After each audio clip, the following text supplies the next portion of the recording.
매일 아침 광화문 광장에 100억 원권 수표 다발을 쌓아놓고 불을 붙인다고 상상해 보십시오. 시뻘건 불길 속에서 연기가 피어오르고 여러분의 소중한 자산이 재가 되어 날아가는 그 허망한 풍경. 지금 JTBC가 처한 상황이 정확히 이렇습니다. 한때 뉴스룸 하나로 대한민국을 뒤흔들며 정의의 사도인 양 굴던 그들이 지금은 스스로 판 무덤 속으로 걸어 들어가고 있습니다. 시계 바늘을 7년 전인 2019년으로 돌려봅시다. 당시 JTBC는 업계를 깜짝 놀라게 한 파격적인 결정을 내립니다. 2026년부터 2032년까지 무려 4차례의 올림픽 중계권을 몽땅 사버린 것이죠. KBS, MBC, SBS 같은 지상파 거물들을 비웃으며 이제 우리가 왕이다 라고 선언한 겁니다. 당시 그들의 기세는 하늘을 찔렀습니다. 드라마는 찍는 것마다 대박이 났고 예능은 화제의 중심이었습니다. 하지만 이건 투자의 가장 기초적인 원칙을 무시한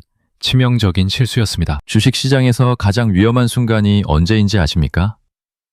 바로 모두가 이건 위험하다며 팔고 나갈 때. 혼자서 내가 하면 다르다며 고점에서 상투를 잡는 것입니다. 지상파 방송사들이 올림픽 중계권의 수익성에 의문을 품고 한 발 물러섰을 때 JTBC만 혼자 앞으로 뛰어나갔습니다.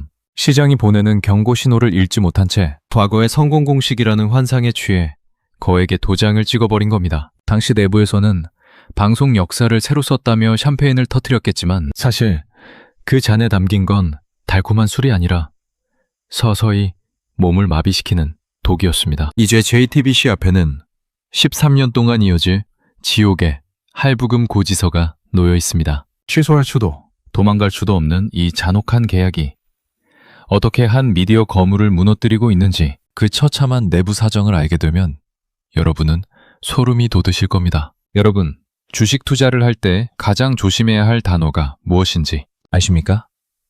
바로 고점 매수, 일명 상투를 잡는 것입니다. 시장의 모든 호재가 반영되어 가격이 천장을 치고 있을 때 남들이 다 나가는 문으로 혼자 밀고 들어가는 것만큼 어리석은 짓은 없죠. JTBC가 저지른 실수가 정확히 이 지점입니다. 당시 지상파 3사는 이미 알고 있었습니다. 올림픽이라는 콘텐츠가 더 이상 예전처럼 황금알을 낳는 거위가 아니라는 사실을 말입니다. 시청률은 예전만 못하고 광고 수익은 반토막이 나기 시작했습니다. 지상파들이 수익성에 의문을 품고 슬그머니 발을 뺄 때 JTBC는 이걸 기회라고 착각했습니다. 경쟁자들이 물러난 자리를 독점하면 시장을 장악할 수 있다는 오판, 즉 시대의 흐름을 읽지 못한 눈먼 욕심이었습니다. 전문 용어로 이를 승자의 저주라고 부릅니다. 경매에서 이기긴 했지만 너무 비싼 값을 치르는 바람에 결국 승리자가 파산하게 되는 비극이죠. JTBC는 수천억 원의 중계권료를 베팅하며 승리를 선언했지만 사실 그건 승리가 아니라 거대한 적자 덩어리를 껴안은 셈이었습니다. 우리의 소중한 자산을 지키기 위해선 시장의 신호를 읽어야 합니다. 거대 기업조차 과거의 영광에 취해 상식적인 투자 원칙을 어길 때 어떻게 무너지는지 우리는 지금 똑똑히 보고 있습니다. JTBC가 상투를 잡고 비명을 지르는 동안 조용히 웃으며 빠져나간 지상파들은 이미 다음 시대를 준비하고 있었습니다. 하지만 고립된 건 돈뿐만이 아니었습니다. 방송가에는 오랫동안 지켜져온 불문율이 있었는데 JTBC가 이걸 깨버리면서 진짜 악몽이 시작됩니다. 과거 방송가에는 코리아풀이라는 끈끈한 약속이 있었습니다. 아무리 양숙인 방송사라도 올림픽 중계권 앞에서는 한편이 되어 비용을 나누고 리스크를 분담했죠. 마치 전쟁터의 병사들이 참호를 같이 파며 서로의 생명을 지켜주는 것과 같았습니다. 거대한 적자라는 폭풍 앞에서 서로의 어깨를 빌려주는 일종의 보험이었던 셈입니다. 그런데 JTBC가 이 오랜 신뢰의 판을 발로 차버렸습니다. 우리가 돈 다 낼 테니 독점하겠다며 지상파들을 비웃었습니다. 그러자 지상파들의 반응은 차가웠습니다. 그래, 어디 네가 다 해봐라며 완벽한 보이콧에 들어간 겁니다. 협력관계는 산산조각 났고 JTBC는 광활한 올림픽이라는 바다에 홀로 내던져졌습니다. 독점이라는 화려한 간판 뒤에 숨겨진 진실은 바로 완전한 고립이었습니다. 이제는 도와달라고 손을 내밀어도 아무도 잡아주지 않습니다. 그런데 진짜 문제는 단순히 혼자 하는 게 아니라 물리적으로 중개할 방법이 없다라는 사실에서 터져나옵니다. 지상파 방송사들은 무기가 많습니다. KBS만 해도 1채널, 2채널, 여기에 스포츠 전문 채널까지 동원해 여러 경기를 동시에 틀어댑니다. 축구와 배구가 겹쳐도, 쇼트트랙과 피겨가 동시에 열려도 시청자들에게 골라볼 재미를 줄 수 있죠. 하지만 JTBC는 어떻습니까?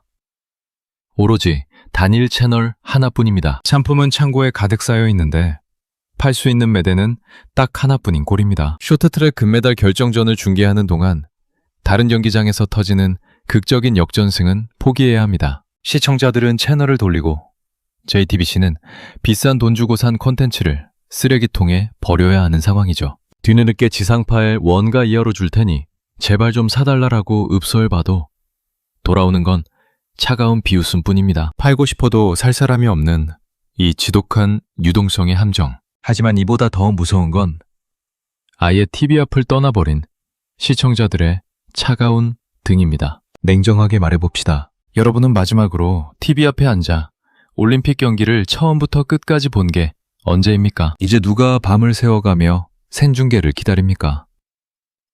출근길, 지하철에서 유튜브 쇼츠나 인스타그램 릴스로 1분 만에 금메달 소식 확인하면 끝나는 시대입니다. 특히 2030세대에게 TV는 이미 거실의 장식품으로 전락했습니다. 그들의 메인 스크린은 스마트폰이고 그들의 플랫폼은 OTT입니다. 시청 패턴에 거대한 해일이 밀려오는데 JTBC는 여전히 모래성 위에서 왕노릇을 하려 했습니다. 시청률이 안 나오니 광고주들이 지갑을 열 리가 있겠습니까?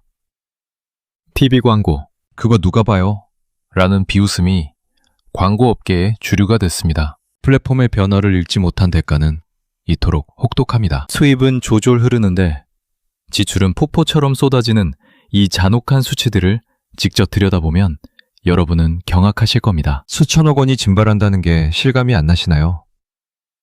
중계권료는 시작일 뿐입니다. 밀라노 현지에 파견된 수백 명의 제작진, 그들의 항공료와 체류비, 억대 출연료를 받는 해설진까지 모든 지출은 지금 당장 현찰로 나가야 하는데 들어올 돈은 미래의 불확실한 광고 수익뿐입니다. 이걸 전문용어로 확정 손실 구간이라 부릅니다. 중계를 하면 할수록 적자가 쌓이는 멈출 수 없는 악순환의 늪이죠. JTBC의 금고는 실시간으로 비어가고 있고 재무구조는 뿌리채 흔들리고 있습니다. 1년치 영업이익을 한 번의 올림픽 중계로 다 날려먹는 수준입니다. 하지만 진짜 비극은 이 적자가 단 한 번으로 끝나지 않는다는 사실입니다. 7년 전 그들이 찍은 도장은 앞으로 10년이 넘는 시간 동안 그들의 목을 옥죄게 될 겁니다. 이번 밀라노 동계올림픽 참사는 고작 1회차에 불과합니다. JTBC가 맺은 계약은 무려 2032년까지입니다. 2028년 LA,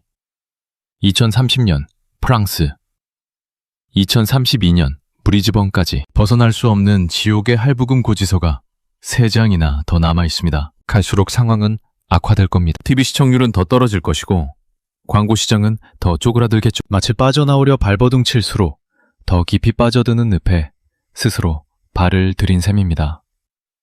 투자가 아니라 경영상의 자살행위라고 불러도 할 말이 없는 수준입니다. 오만했던 선택의 대가는 10년이 넘는 시간 동안 처참한 몰락으로 돌아올 것입니다. 이 사건은 단순히 한 방송사의 실패를 넘어 우리에게 아주 차갑고 날카로운 교훈을 던져주고 있습니다. JTBC의 피눈물 섞인 적자는 레거시 미디어 시대의 종말을 알리는 성대한 장례식과 같습니다. TV라는 상자 속에 갇혀있던 권력이 이제는 손바닥 안의 스마트폰으로 완전히 넘어갔음을 증명하고 있죠. 우리가 이 사태에서 얻어야 할 진짜 교훈은 명확합니다. 남들이 다 하는 걸 나만 못할까봐 불안해하는 포모 심리에 눈이 멀어 본질을 놓치지 마십시오. 모두가 외면하는 데는 다 이유가 있습니다. 독점은 때로 고립을 의미하며 과거의 성공 공식은 미래의 독약이 될 수 있습니다. JTBC는 수천억 원을 들여 우리에게 이 비싼 교훈을 몸소 가르쳐 주었습니다.